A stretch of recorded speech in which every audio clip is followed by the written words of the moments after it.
My team right now is unfolding senior top down because our rookies are so young that leadership is needed from top down. So we have 3 captains this year, 1 in each of the classes at the top. 1 senior, 1 junior, 1 sophomore.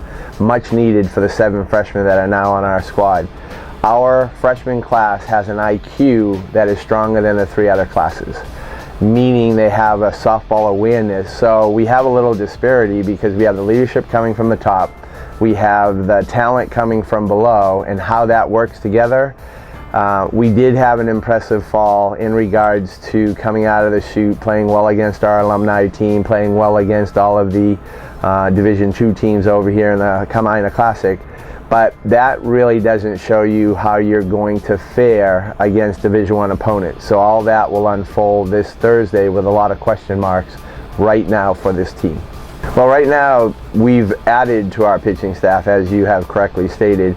We have 2 veterans out there in Brittany Hitchcock and Kanani Cabrales, and both of them will be co-number 1s. They're both able to start. We're hoping Brittany reaches her plateau of 20 wins. We're hoping Nani picks it up 20 wins. That gets you to the magical 40+ wins, where the NCAA actually looks at you and sees that you have 2 20-game winners, and also you have the pitching for the tournament. The other young ladies on the staff, the freshmen especially, we bring in 1 lefty and 1 righty, and they're so different. One is more of a finesse pitcher, the other one is more of a power pitcher. Certain pitches are each of their strengths.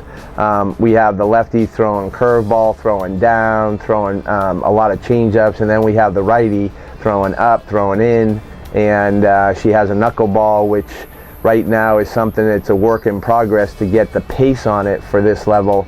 And then you have the mystery woman is Heather Morales. She throws probably harder right now because she has such a live arm, but it's all over the place, and we need to have her focused because she will come in as a veteran, being a junior, and being able to close out games, and that's what her role has to be in her mind, is when I toe the rubber, it's going to be for 1 or 2 innings only, not for 4 or 5. So basically she's just getting into shape for that purpose only because she's our number 4 hitter and starting first baseman. So leveling her with all of those responsibilities is great for a leader, great for a junior, and it's something where our 2 other pitchers need to pick it up and reach their goal of 20 wins. And the freshmen, whatever we get out of them is a bonus. We have a couple of freshmen right now that have really taken hold of third and short, out of Nicole Lopez out of Mid-Pac and Sarah Music off of the mainland out of California. But she's really being pushed by Bree Ojala, who's a transfer student. And right now that competition is great because we have a competitive mode out on the field. Sarah really wants that job. She came in here, really wanted to be a 4-year starter for us at shortstop, will be our number 1 hitter, which is great.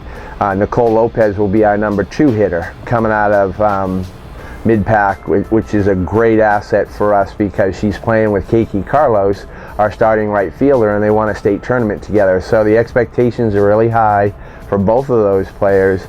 But the left side is going to be a mystery, but they're the IQers. They're playing at a 401, I call it, level of course management, where some of our other players play at a 101 level, and they're so far ahead of IQ on the field that expectation of the ball from other fielders is not sometimes expected, and that causes a few mysteries out there. So that's where we got to all get on the same page. Behind the plate, we're going to use our veteran Rachel Lack. In regards to veteran, I mean national experience, a year experience under her belt, knows what the Big West and all of the other teams are all about.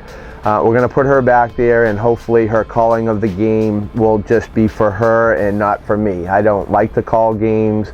It's going to be between her and her pitchers, whoever's on the mound.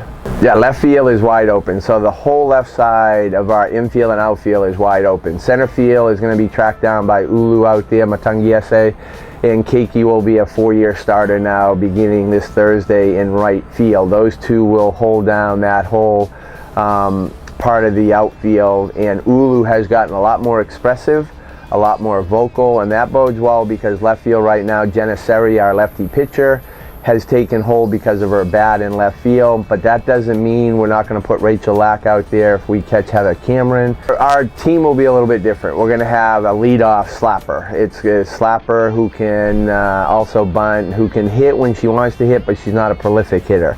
She's more of the get on base. And then you have Nicole Lopez, and people will look at her and not consider her a home run hitter, and she is one of our best home run hitters. Keiki has power, Heather Morales has power, Rachel Lack has power, Ulu Matangiese has power. So that is our lineup. And then people forget about Tiana Mata, who ended the season last year hitting, I think, 3 home runs in the Davis series. And she emerged as not only just a home run hitter to left field, but to the opposite field. She has a lot of pop off her bat. She uses her size well, 5'7". She uses her leverages, and you know, it just sort of bodes well for her when she gets into a good rhythm. But Kanani Cabrales, I think this year will be a big surprise if she starts hitting the ball early, because she is so strong. She is your atypical Polynesian, Hawaiian type hitter, because she just crushes the ball in practice, and we need to have that, and she wants to hit this year. So we're going to hit her in the lineup, and hopefully number 8, double cleanup, put her in as a hitter when she's pitching. And then coming around the corner will be Genesaria, a lefty, which is nice. And she has surprising power as well. She's hit a few home runs in practice, and that just really, I think there'll be surprises if they all believe in each other and they have the same mantra as 2010, is I got your back. If we can go with that, we can really produce a solid lineup 1 through 9, with probably the toughest position hitting home runs will be number 1. Yeah, the schedule sort of unfolds itself, but it all happens during the colder weather when people are looking for places to go that are warmer, and we seem to be a destination of choice, and that is what makes our tournaments. Fortunately, we're allowed to have 5 tournaments. We're allowed to give guarantees for 5 tournaments, and that's the kudos go to the administration for allowing me in my 25 years here to grow from 1 tournament to 2 tournaments to 3 tournaments to 5 tournaments. We've expanded, and we needed that because we didn't have a home schedule per se. We were trying to play on the road, and with budget cuts and everything, we needed to stay home in order to offset the games we were losing on the road. Then we go to Vegas and we face some really good teams in Oregon State and Utah, and then we face some unknowns in Grand Canyon this year and Southern Utah, but we also have nemesis BYU to lead off that tournament.